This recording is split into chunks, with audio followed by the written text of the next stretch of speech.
Ni indege z'intambara zikomeje guturuka mu gihugu cy'u Burundi ziganjemo Sukhoi 25 kajugujugu z'intambara ndetse na drone z'ubwoko bwa CH-4 zikomeje guhaguruka ku bibuga by'indege bigiye bitandukanye mu bigo bya gisirikare hano mu gihugu cy'u Burundi bikaza gusuka umuriro w'ibisasu mu bice bigenzurwa n'umutwe wa 23 ndetse na twirwaneho hano muri Kivu y'Amajyepfo. Intego y'ibi bitero no kwirukana izinyeshyamba hasi hejuru ndetse bakazibuza gukata Repubulika Demokarasi ya Kongo mo kabiri nk'uko amakuru akomeje kugenda tugera bivuga yemeza ku ruhande rwa 23 ndetse na twirwanaho bifuza gukomeza kugenzura intara zose bafashe ndetse n'imijyi yose bamaze kugenda bafata. Gusa kuri ingingo ntabwo ariko Repubulika Demokarasi ya Kongo yowe na President Félix Antoine Tshisekedi Tshilombo abibona ndetse n'abandi bamushyigikiye barimo nk'igihugu cy'u Burundi. Aba bose bakaba baraje inshinga no kurandura ndetse no gusenya umutwe wa 23. Kugeza ubu muri iki gitondo hongeye kubyukira ibitero biremereye cyane ku kibuga cy'indege cya Kavumu Airport, aho indege z'intambara ziturutse mu gihugu cy'u Burundi zongeye gusuka umuriro w'ibisasu muri iki gice. Ni nyuma y'ibitero bikomeye cyane kandi by'urutavana ko bikomeje kugenda bigaragara muri Fizi ndetse no muri Minembwe, nubwo ari ibice bigikomeje kugenzurwa n'uruhande rwa twirwanaho n'umutwe wa 23. Ariko kandi amakuru atugera atari vumbi avuga yuko ingabo ziganjemo iz'Abarundi ndetse n'abacancuro ndetse na FARDC n'abazarendo bamaze kuzenguruka cyangwa se kugota ibi bice. Ibi ni bimwe mu bikomeje gushimangirwa cyangwa se baherutse gutangazwa n'umwe mu bayobozi bashinzwe ibikorwa bya gisirikare muri Kivu y'Amajyepfo ubwo yaganiraga na radio Okapi isanzwe iterwa inkunga na ONU hano ku butaka bwa Kongo. Uruhande rwa 23 rukomeje gutabaza ndetse rwongeye gushimangira ko rukomeje guterwa impungenge n'ibi bitero bikomeje kugenda byibasira ibirindiro byabo, ndetse bavuga yuko ubu nabo bagiye gufata umugambi wo kuzajya barasa izi ndege, yemwe bongera guca amarenga yuko bashaka kuzajya bazisangira ku birindiro byazo. Ibi ngibi birerekana uburyo 23 ishira gufata ingingo ndetse n'imigambi mishyashya. Abandi bakibaza bati ese 23 izafata ya mbere yerekeze mu gihugu cy'u Burundi kwibi bitera ariho bikomeje kugenda bitegurirwa, mu gihe igisirikare cy'u Burundi FDNB cyamaze gusohora itangazo remere cyane ryashyizwe ahagaragara n'umuyobozi mukuru w'ibiro bya gisirikare cyangwa se umugaba mukuru w'igisirikare cy'u Burundi General Prime Niyongabo, akavuga yuko nta musirikare n'umwe w'u Burundi wemerewe gutunga pasiporo by'umwihariko ordinaire cyangwa se pasiporo umuntu agomba gutunga ku giti cye yigenga. Uyu musirikare yongeye gutanga itegeko ryo gutegura abasirikare bagera mu 2000 bagomba kuza n'undi mu bikorwa bya gisirikare ku butaka bwa Repubulika Iharanira Demokarasi ya Kongo. Ndagaruka kandi ku nkuru ikomeje kugenda ivugwa cyane cyane aho Leta z'Ubumwe za Amerika zivuga ko zamaze kurasa cyangwa se guturira drone ya Iran yarimo yerekeza ku bwato bunini busanzwe butwara indege z'intambara. Ndabashuje mwese kandi mbifurije kugira ibihe byiza, mbifurije kugira impagarike n'ubugingo. Ikaze kuri Emile Official, kananditse subscribe niba rugambira ugeze hano kugira ngo tubashe kuzajya tubana neza 5 kuri 5 mu makuru n'ibiganiro byacu. Murabizi ko twibanda ku makuru agezweho bari kuvugwa mu bigendanye n'umutekano, politike, diplomasi ndetse n'ibindi bigiye bitandukanye. Nyemera rero n'ubundi turebere hamwe amakuru akomeje kugenda avugwa. Drone ndetse n'indege z'intambara ziganjemo n'akajugujugu nizo zikomeje kugaragara mu kirere kigenzurwa n'umutwe wa 23. By'umwihariko amasoko yacu yongeye kutwerekeza ku kibuga cy'indege cya Kavumu Airport, kimwe mu bibuga by'indege byafashwe mu kwezi kwa kabiri umwaka ushize 2025. Ni nyuma y'imirwano yari ikomeye cyane yari turutse mu bice bya Zagoma ikaza gukomereza muri Kivu y'Amajyepfo. Ariko kandi nubwo ibi bice byamaze gufatwa n'umutwe wa 23, uruhande rwa Leta ya Kongo rasa n'urwamaze guhindura umuvuno w'intambara ku buryo kugeza amagingo yangaya biyemeje kurasa uyu mutwe wa 23 ndetse na twirwanaho nta kintu na gito yabitayeho, batitaye ku baraza gupfa, ku intambara iraza kugiraho ingaruka cyangwa se ku bindi byose bishobora kuza n'ubundi kwangirika muri intambara. Nyuma yuko uruhande rwa Leta ya Kongo rumaze iminsi rucocagira cyangwa se rusuka umuriro w'ibisasu mu bice bigenzurwa n'uyu mutwe wa 23, yemwe umuvugizi w'ibikorwa bya gisirikare muri Kivu y'Amajyepfo akaba yerutse gushimangira ko gahunda ari kwigarurira Minembwe, yemwe akaza no gushimangira yuko n'ibindi bice byose bizahita bikurikiraho. Ubu none y'ibitero bizindukiye ku marembo y'ikibuga cy'indege cya Kavumu Airport. Nubwo 23 nayo yatangiye gukoresha indege za gisirikare, ariko kandi ibi bitero bikomeje kugenda bituruka mu gihugu cy'u Burundi bikomeje kwangiza ndetse bikaba bikomeje kugenda n'ubundi bihindura isura mu buryo budasanzwe, mu gihe umwanya n'umwanya abategetsi bo ku ruhande rw'u Burundi bakomeza gushimangira ko iyi ntambara igomba n'ubundi gukomeza. mu gihe uruhande rwa leta ya Kongo rukomeje gushimangira ko rugomba kugota umujyi wa Minembwe ndetse bagakomeza no gufata ibindi bice bigiye bitandukanye. Byemezwa neza yuko hano muri Uvira haherutse kubera inama ikomeye cyane. Ku munsi w'ejo byemezwa ko habaye inama yahuje abategetsi bo ku ruhande rwa leta ya Kongo mu nzego z'umutekano no ku ruhande rw'u Burundi. Mu byaganiriweho ko kandi harimwo n'ubundi kongera gushimangira yuko uyu mupaka wa Gatumba by'umwihariko ndetse na Kavimvira utagomba gufungurwa, ahubwo baje kwemeza neza yuko uyu mupaka ugomba kuzajya ufungurwa gusa igihe hari ibikoresho bya gisirikare bigiye kwinjira muri Uvira ndetse n'ingabo zigiye kwinjira mu mujyi wa Uvira ndetse n'ibindi bikorwa byose bya gisirikare bigomba kuzajya byifashishwa, ariko kandi bigakoreshwa cyangwa se uyu mupaka ugakoreshwa mu masaha y'ijoro gusa. Umutwe wa 23 herutse gushimangira ko ugiye gutangira kurasa izi ndege, ariko kandi uruhande rw'u Burundi rwamaze gushimangira yuko rugiye kohereza abasirikare bagera ku 200. Muri iyi nama byemezwa ko kandi yitabiriwe na General Prime Niyongabo, umuyobozi mukuru w'ibiro bya gisirikare mu gihugu cy'u Burundi, yamaze gushimangira yuko agiye kohereza izindi ngabo zigera ku 200 ndetse n'ibindi bikoresho bya gisirikare bigomba kuza kunganira ibindi bisanzwe bibarizwa hano muri Kivu y'Amajyepfo, muri za Uvira ndetse no mu mujyi wa Baraka no mu bindi bice. Aha kandi naho batoreye itegeko ryemeza neza ko iyi mipaka itagomba gufungurwa ndetse banashimangira ko igomba kuzajya yifashishwa mu nyungu za gisirikare ndetse no mu guhangana n'uyu mutwe wa M23. Nk'uko abaturage baturiye muri Kavumu Airport bakomeza kugenda babivuga, bemeza ko indege y'ubwoko bwa kajugujugu yabyutse isuka umuriro mu bice bigiye bitandukanye byo muri iki kibuga cy'indege, ahasanzwe hari ibikoresho bya gisirikare ndetse hakaba hanasanzwe habarizwa n'ubundi abasirikare benshi bacunze iki kibuga cy'indege ndetse bashobora no gutabaraho rukomeye. Gusa ngo iyi ndege yahise yongera agenda, ariko kandi byemezwa ko yaje kwangiza ibikoresho bya gisirikare by'umutwe wa 23. Uyu mutwe wa 23 kandi biravugwa ko iki gitero by'umwihariko kibagezeho nyuma y'uko nawo ngo uherutse kugaba ikindi gitero kiremereye cyane mu kibuga cy'indege cya Kisangani muri area ya Chopo, ariko uruhande rwa leta ya Kongo rukaza kugikumira ndetse rukaza no kukigizayo mu buryo bwihuse cyane. Amakuru yihuta cyane akomeje kugenda tugerageza ihangana rikomeye cyane muri ibi bitero. Uruhande rwa leta ya Kongo rero ngo rwariyemeje gukomeza kurasa mu buryo bukomeye cyane. Umwe mu basirikare b'abarundi utashimye yuko imyidondoro itangazwe ku mvu z'umutekano we yagize ati: tugiye gutangira gucucakira mu buryo buremere cyane ibisasu ku ruhande rwa 23. Izi nyeshyamba ziraza kwirukanka, ziraza guhunga byanze bikunze, ndetse kugeza amagingo aya ngaya ubufatanye burakomeje hagati y'u Burundi ndetse na Repubulika Iharanira Demokarasi ya Kongo.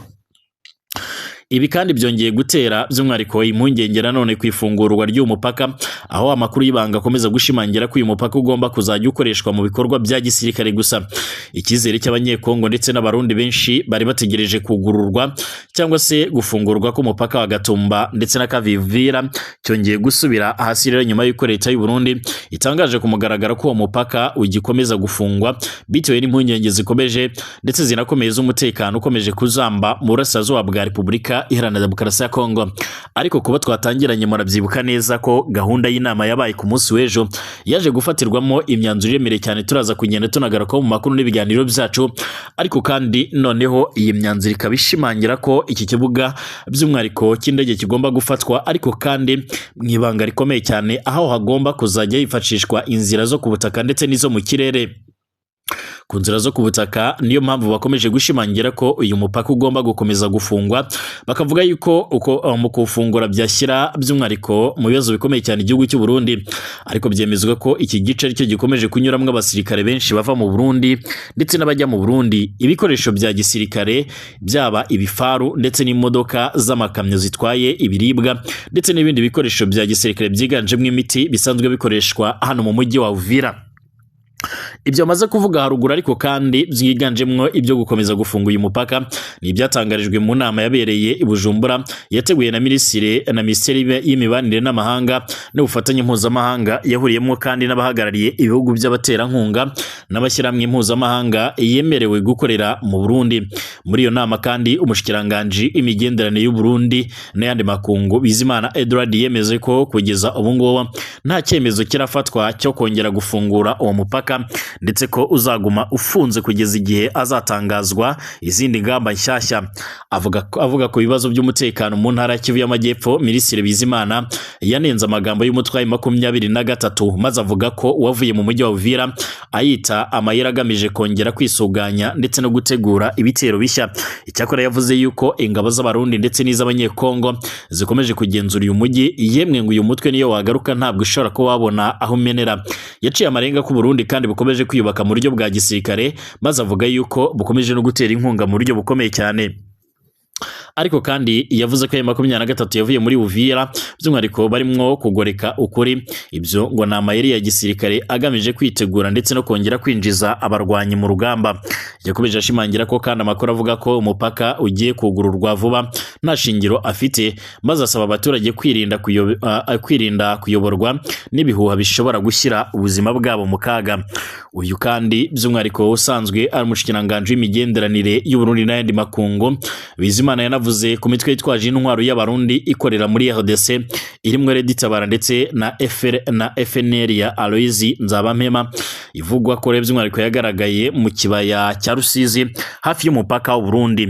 Ibi ngo byongere impungenge ku mutekano w'igihugu, cyane cyane ko hari amakuru avuga yuko abantu bitwaje intwaro bagerageza kwinjira mu Burundi mu buryo rero bunyuranyije n'amategeko, ariko inzego z'umutekano zo mu Burundi zikababera ibamba zikakomeza kugenda zerekana neza ko ziteguye gucunga umutekano w'u Burundi. Guverinoma y'u Burundi kandi ivuga ko ishaka kubanza gusuzuma neza izo ngaruka zose mbere yo gufata icyemezo icyo ari cyo cyose kijyanye no kongera gufungura uyu mupaka. Aya magambo ya leta y'u Burundi kandi ajanyuranye n'itangazo ryari ryatangajwe nanone mu minsi ishize n'umuyobozi w'intara ya Kivu y'Amajyepfo Jean Jacques Plus kwa gatanu wari wabanje by'umwihariko wari wabanje ubwo yarari muri Uvira, yari yemereye abaturage ko umupaka wa Gatumba Kavimvira uzafungurwa mu misi 2 cyangwa se 3 bitarenze ku itariki ya 30 cyangwa se itariki ya mbere y'ukwezi itariki ya 30 z'ukwezi kwa mbere 2026. Gusa mu nama karundura yahuje inzego z'umutekano, yemwe binemezwa ko uyu guverineri wa Kivu y'Amajyepfo ku ruhande rwa leta ya Kongo yayitabiriye n'abandi bategetsi b'u Burundi baje kwemeza ko gufungura uyu mupaka bishobora kuzagira ingaruka ku bikorwa bya gisirikare, maze bahitamo ko uyu mupaka bagomba kurekera ijoro ryose ibikorwa bya gisirikare, kuzana abasirikare ndetse no gucyura abakomeretse, kuzana imiti ndetse n'ibifungurwa n'ibikoresho bya gisirikare bigomba kwifashishwa muri uru rugamba. Iryo sezerano kandi ryari ryakanguye icyizere gikomeye cyane mu banyekongo benshi bari baragwiririwe by'umwihariko n'ingorane mu Burundi, cyane cyane impunzi, abacuruzi n'abari baragiye gushaka ubuvuzi cyangwa se amashuri. Ariko iryo sezerano ryaje guhinduka umuyaga maze risiga benshi mu gahinda ndetse no kwiheba. Eme umunyekongo maze ibyumweru byinshi i Bujumbura yagize ati nari narateguye gusubira i Uvira, umuryango wanjye warundindiriye none twongeye gusigara mu rujijo. Turasaba ko bareka rero abifuza gusubira iwabo bakagenda. Mu nama yabereye i Bujumbura kandi uhagarariye ishami rya ONU ryita ku mpunzi HCR mu Burundi Brigitte Eno yagaragaje impungenge zikomeye cyane ku kibazo cy'ibura ry'imfashanyo ku mafaranga agera kuri miliyoni 33 z'amadolari akenewe byihutirwa, by'umwihariko ni miliyoni 6 gusa zimaze kuboneka. Yagize ati aya mafaranga ni make cyane mu byerekeye ubuvuzi, isuku n'amazi meza. Niba rero nta kindi gikorwa ubuzima bw'impunzi buri mu kaga gakomeye cyane. Musa impunzi yageze mu Burundi mu kwezi kwa 12 kwa 2025 bavuga ko ubuzima babayemo rero burimwo inzara, indwara ndetse n'amacumbi mabi, kandi ko icyizere bari baragize cyongeye kubura. Umupaka wa Gatumba Akavimvira kandi wafunzwe ku itariki ya 10 z'ukwezi kwa 12 2025 nyuma y'uko umutwe wa 23 ufashe umujyi wa Uvira. Uwo mutwe yigaruriye ibice binini cyane bya Kivu y'Amajyepfo ndetse n'iy'Amajyaruguru harimo na Goma ndetse na Bukavu ndetse n'utundi duce dukize ku mabuye y'agaciro nka Rubaya ahacukurwa koroti ikoreshwa cyane cyane mu nganda z'ikoranabuhanga hirya no hino mu isi. Kuva mu kwezi kwa 12 2025 Burundi bwakiriye impunzi z'abanyekongo zirenga 100,000.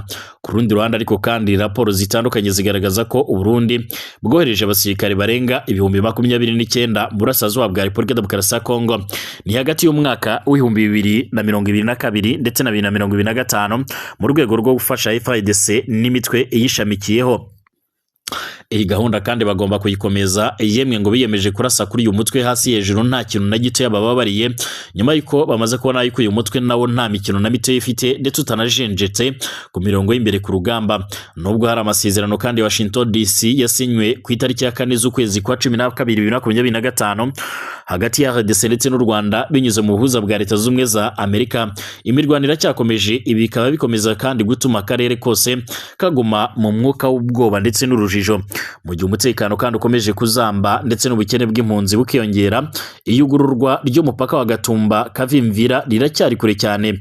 Ibi bituma ibihumbi by'abantu bakomeza gutegereza rero bihebye batamenya aho rero ejo aby'umwariko hazabaganisha mu karere gakomeje kuba rero isibaniro ry'amakimbirane akomeye cyane ya politike ndetse n'umutekano.